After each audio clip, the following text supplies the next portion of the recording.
ว่าเจ้าเข้ากับ2ทำไก่ทำหนึ่งก็ทำ3บ่ให้หา30 นาทีน่ะบ่เขาเปล่าละ30 นาทีบ่ต่ำกว่าชั่วโมงอะตามได้แล้วมันเลยออกมาบอก30 นาทีชื่อลูกชั่วเราชั่วโมงแล้วเนาะแค่กว่า30 นาทีว่ะปีก็ขั้นตอบมันไปว่ากว่าให้ไหนนะเหนียงเป่าพวกเขาออกมาดีถึงมือนะคือที่มันไปหันเจ้ด้วยไปลงไปกว่าก็กี่เป้มากก็มันก็4 ชั่วโมงแล้วนะ40 นาทีก่อนอ่ะ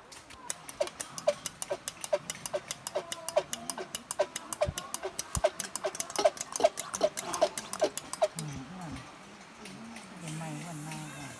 ของเขาหนึ่งแล้วตั้งนั่นแล้วนั่นส่งจะชานนี่มันละ